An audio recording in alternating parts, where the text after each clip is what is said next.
జై శ్రీరామ్. అందరికీ నమస్కారం. హనుమాన్ విజయోత్సవం సందర్భంగా సుందరకాండను తెలుగులో చదివి వినిపించాలనిపించింది. ఆసక్తి ఉన్నవారు ఈ సుందరకాండ ఎపిసోడ్లను వినవచ్చు. రాముడు సుందరాతి సుందరుడు. సీతమ్మ గురించి చెప్పాల్సిన అవసరమే లేదు. ఆత్మదర్శనం చేసిన యోగి స్వరూపుడైన సౌందర్య రాశి హనుమంతుడు. ఆ అశోకవనమంతా సౌందర్యం, లంకాపట్టణం సౌందర్యం, మంత్రం సౌందర్యం. మరి ఈ సుందరకాండలో సుందరం కానిదేముంది? సుందరకాండ తత్తో ప్రారంభమై తత్తో ముగుస్తుంది. తత్ అంటే పరబ్రహ్మం. సుందరకాండని ఉపాసనకాండ అంటారట. పరబ్రహ్మాన్ని ఎలా ఉపాసన చేయాలో ఈ కాండ మనకి నేర్పిస్తుంది. తతో రావణ నీతాయా సీతాయా శత్రుకర్షణ ఏష పదమన్వేష్టం చారణాచరితే పది. రావణుడి చేత అపహరించబడ్డ సీతమ్మ తల్లి యొక్క జాడని కనిపెట్టడం కోసం, చారణులు వెళ్ళే మార్గంలో వెళ్ళడం కోసం హనుమ సంకల్పించాడు. చారణులు అంటే భూమికి దగ్గరగా ఉండి సర్వకాలముల యందు శుభవార్తలను చెప్పే దేవతా స్వరూపులు, దేవదూతలు అన్నమాట. ఎవ్వరూ చేయని పనిని చేయడానికి వెళ్తున్న హనుమంతుడు ఆ పర్వతం మీద ఒక గొప్ప వృషభం నిలబడ్డట్టు నిలబడ్డాడు. వైడూర్యాలలా మెరుస్తున్న ఆ పర్వత శిఖరం మీద ఉన్న పచ్చ గడ్డిని తొక్కుతూ అటూ ఇటూ తిరుగుతున్నాడు. అప్పుడు ఆయన బయలుదేరే ముందు సూర్యుడికి, ఇంద్రుడికి, వాయుదేవుడికి, బ్రహ్మగారికి, సమస్త భూతములకు నమస్కారం చేసి ప్రయాణానికి సన్నద్ధుడు అవుతున్నాడు. ఆ మహేంద్రగిరి పర్వతం మీద నిలబడి దక్షిణ దిక్కు వంక ఏకాగ్రతతో చూసి గట్టిగా తన పాదాలతో మహేంద్రగిరి పర్వత శిఖరాలను తొక్కాడు. అప్పుడు ఆ చెట్ల మీద ఉన్న పూలన్నీ రాలిపోయి ఆయన మీద పడిపోయాయి. ఆ పర్వతం మీద ఉన్న గుహలు నొక్కుకుపోయాయి. హనుమంతుడు తన పాదాలతో ఇంకా గట్టిగా ఆ పర్వతాన్ని తొక్కారు. అప్పుడు ఎన్నాళ్ళ నుంచో ఆ పర్వతం మీద కలుగుల్లో ఉన్న పాములు కలుగు నొక్కుకుపోతుందని బయటికి వచ్చేలోపే ఆ కలుగు నొక్కుకుపోయింది. అప్పుడు కొంత భాగం బయట, కొంత భాగం లోపల ఉండిపోయింది. అప్పుడు ఆ పాములు ఆ బాధను తట్టుకోలేక అక్కడున్న శిలలకి కాట్లు వేశాయి. అప్పుడు ఆ విషంలో నుంచి పుట్టిన అగ్ని ఆ మహేంద్ర పర్వత శిఖరాలని కాల్చివేసింది. అప్పటిదాకా ఆ పర్వత శిఖరం మీద తమ భార్యలతో ఉన్నటువంటి గంధర్వులు ఒక్కసారి లేచి ఆధారం లేని ఆకాశంలోకి వెళ్ళి నిలబడ్డారు. వాళ్ళు హనుమంతుని చూసి ఆశ్చర్యపోయారు.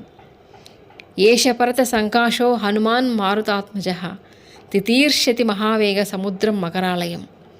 అక్కడ దేవతలు, మహర్షులు మొదలైన వాళ్ళంతా వచ్చి ఆకాశం నిండిపోయారు.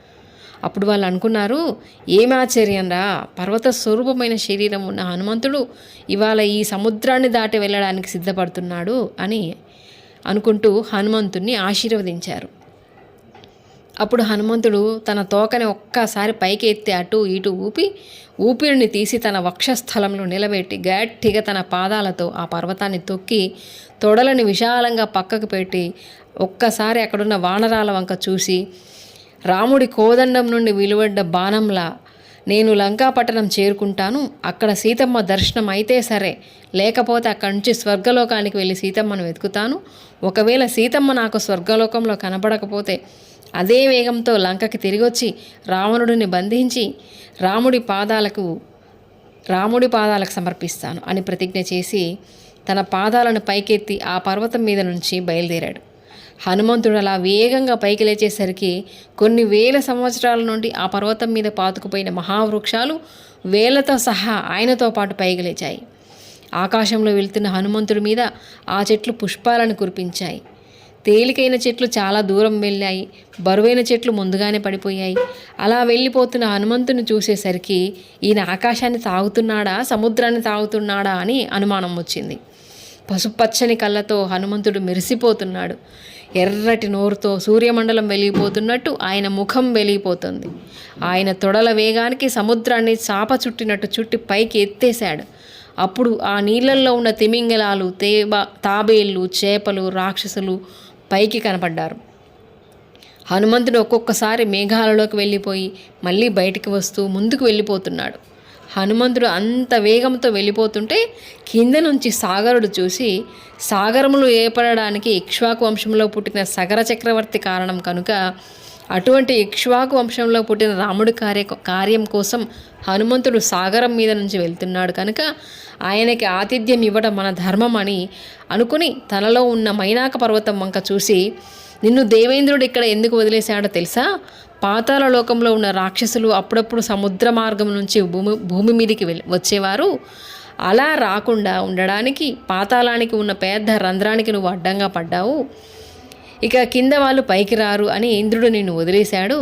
కానీ నీకు ఉన్న శక్తి వల్ల నువ్వు పైకి కిందకి పక్కకి పెరగగలవు. అందుకని నువ్వు హనుమంతుడికి ఆతిథ్యం ఇవ్వడం కోసమని ఒక్కసారి పైకిలే, ఆయన నీ శిఖరాల మీద దిగుతాడు అన్నాడు. అప్పుడు ఆ మైనాక పర్వత శిఖరాలు సముద్రం నుంచి పైకి వచ్చాయి. బయటికి వచ్చిన బంగారు శిఖరముల మీద సూర్యకాంతి పడగానే ఆకాశం అంతా ఎర్రటి రంగు చేత కప్పబడింది. ఆ శిఖరాలను చూసిన హనుమంతుడు, ఓహో, ఇప్పటి వరకు ఈ శిఖరాలు కనపడలేదు, ఇప్పుడే సముద్రం నుంచి ఈ బంగారు శిఖరాలు పైకి వస్తున్నాయి, ఎవరో నా గమనాన్ని నిరోధించడానికి అడ్డు వస్తున్నారని అనుకొని తన వక్షస్థలంతో ఆ శిఖరాలను ఒక్కసారిగా కొట్టాడు. ఆ దెబ్బకి శిఖరాలు చూర్ణమై కింద పడిపోయాయి. అప్పుడు మైనాకుడు మనుష్య రూపాన్ని పొంది తన శిఖరముల మీద నిలబడి, అయ్యా, మామూలు వాడే అతిథిగా వస్తే విడిచిపెట్టము, మరి నువ్వు మాకు ప్రత్యేకమైన ఉపకారం చేసిన విశిష్టమైన అతిథివి. ఉపకారం చేసిన వాడికి ప్రత్యుపకారం చేయడం అనేది చేయవలసిన పని. ఇక్ష్వాకు వంశంలోని వారి వల్ల సముద్రము ఉపకారం పొందింది, నీ తండ్రి వాయుదేవుడి వల్ల మేము ఉపకారం పొందాము. కృతయుగంలో పర్వతాలకు రెక్కలు ఉండేవి, అవి ఎక్కడ కావాలంటే అక్కడ ఎగిరిపోయేవి. ఆ పర్వతాలు అలా ఎగిరి వెళ్ళిపోతుంటే ఋషులు జనాలు బెంగపెట్టుకున్నారు. అప్పుడు ఇంద్రుడు తన వజ్రాయుధంతో అన్ని పర్వతాల రెక్కలనే నరికేశాడనమాట. ఇంద్రుడు ఈ మైనాకుడి రెక్కలను కూడా నరకబోతుంటే మైనాకుడి మిత్రుడైన వాయుదేవుడు ఆ పర్వతాన్ని తీసుకెళ్లి సముద్రంలో పారేశాడు. పోనీలే, సముద్రంలో పడితే పడ్డాడు, కానీ రాక్షసులు బయటకు వచ్చే ద్వారానికి అడ్డంగా పడ్డాడు అని ఇంద్రుడు ఆ మైనాకుడిని వదిలేశాడనమాట. అందుకని నువ్వు ఒక్కసారి నా పర్వత శిఖరముల మీద కూర్చొని కాస్త తేనె తాగి పళ్ళు తిని విశ్రాంతి తీసుకొని మళ్ళీ హాయిగా వెళ్ళిపో అన్నాడు వినయంగా. అప్పుడు హనుమంతుడు ఒకసారి ఆ మైనాకుడిని చేతితో ముట్టుకొని, నేను చాలా ప్రీతి పొందాను, నువ్వు నాకు ఆతిథ్యం ఇచ్చినట్టే నేను పొందినట్టే, నా మీద కోపం తెచ్చుకోకు, ఎందుకంటే నేను చేయవలసిన చాలా ముఖ్యమైన పని ఒకటి ఉంది. సూర్యాస్తమయం అవ్వకుండా నేను వెళ్ళిపోవాలి, నేను ప్రతిజ్ఞ చేసి బయలుదేరాను, మధ్యలో ఎక్కడ ఆగకూడదు అని చెప్పి వెళ్ళిపోయాడు. బయటకు వచ్చిన మైనాకుడిని ఇంద్రుడు చూసి, ఓహో, ఇన్నాళ్ళకి నువ్వు పాతాళం నుండి బయటకు వచ్చావు కదా అన్నాడు. అప్పుడు మైనాకుడు, ఈ ఇంద్రుడు నా రెక్కల్ని తరిగేశాడు, ఉపకారం చేసిన వారికి ప్రత్యుపకారం చేయకుండా ఈ సముద్రంలో ఎంతకాలం పడి ఉండను అని అనుకున్నాడు. అప్పుడు ఇంద్రుడు అన్నాడు, నాయనా మైనాక, ధైర్యంగా హనుమకు సహాయం చేయడం కోసం బయటికి వచ్చావు, రామకార్యం కోసం వెళ్తున్న వాడికి ఆతిథ్యం ఇవ్వడం కోసం బయటకు వచ్చావు కనుక నీ రెక్కలు కొయ్యను అని అభయం ఇచ్చాడు. అప్పుడు దేవతలు నాగమాత అయిన సురసతో, చూశావా తల్లి, హనుమ వచ్చేస్తున్నాడు, నువ్వు ఒక పెద్ద రాక్షసి వేషంలో వెళ్ళి అడ్డంగా నిలబడి మింగేస్తానని భయపెట్టి ఆయన సామర్థ్యాన్ని పరీక్ష చెయ్యి అన్నారు. సురస దక్షుని కుమార్తె అట. అప్పుడు సురస ఒక భయంకరమైన రూపాన్ని పొంది సముద్రం నుంచి బయటికి వచ్చి హనుమంతుడితో, నిన్ను దేవతలు నాకు ఆహారంగా ఇచ్చారు, నేను నిన్ను తింటాను కనుక నువ్వు నా నోట్లోకి దూరు అన్నది. అప్పుడు హనుమంతుడు సంతోషంగా రామకథని సురసకు చెప్పి, నేను సీతమ్మ జాడ కనిపెట్టడం కోసం వెళ్తున్నాను, ఒక్కసారి సీతమ్మ జాడ కనిపెట్టి వెనక్కి వెళ్ళి రాముడికి ఆ విషయాన్ని చెప్పి నీ నోట్లోకి ప్రవేశిస్తాను, కానీ ప్రస్తుతానికి నన్ను వదిలిపెట్టు తల్లి, నేను సత్యమే మాట్లాడుతున్నాను, మాట తప్పను అన్నాడు. అప్పుడు ఆ సురస, అలా కుదరదు, నాకు బ్రహ్మగారి వరం ఉంది, నువ్వు నా నోట్లోకి ప్రవేశించవలసిందే అని తన నోరుని పెద్దగా తెరిచింది. అప్పుడు హనుమంతుడు తన శరీరాన్ని బాగా పెంచాడు, సురస తన నోటిని బాగా పెంచింది. అలా ఇద్దరూ 100 యోజనాలు పెరిగిపోయారు. అప్పుడు హనుమంతుడు తన బొటను వేలంత చిన్నవాడిగా అయిపోయి ఆ సురస నోట్లోకి ప్రవేశించి బయటికి వచ్చి, అమ్మ, నువ్వు చెప్పినట్టు నీ నోట్లోకి వెళ్ళి వచ్చేసాను, సరిపోయింది కదా, ఇక నేను బయలుదేరుతాను అన్నాడు. ఎంత బుద్ధి బలం రానిది, రాముడితో సీతమ్మని కలిపిన వాడు హనుమ అన్న ప్రఖ్యాతిని నువ్వు పొందేదవుగాక అని సురస హనుమంతుడిని ఆశీర్వచనం చేసింది. అప్పుడు హనుమంతుడు సురసకి ఒక నమస్కారం చేసి ముందుకు వెళ్ళిపోయాడు. అలా వెళ్ళిపోతున్న హనుమంతుడిని సింహిక అనే రాక్షసి సముద్రంలో నుంచి చూసింది. ఆ సింహిక కామరూపి, ఆమెకి నీడ పట్టి లాగేసే శక్తి ఉంది. అప్పుడు ఆమె హనుమంతుడి నీడని పట్టి లాగడం మొదలుపెట్టింది.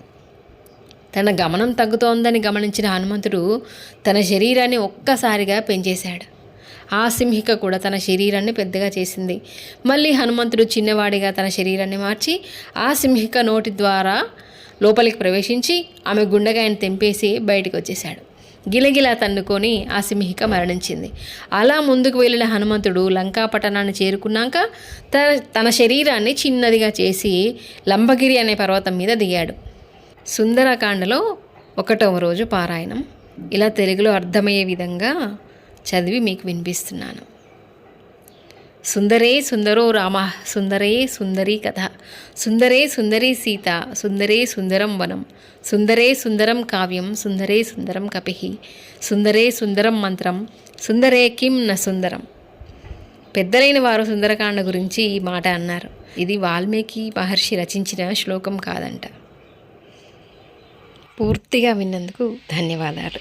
ఆ హనుమంతుని అనుగ్రహం మనందరిపై ఉండాలని మనస్ఫూర్తిగా కోరుకుంటూ జై శ్రీరామ్.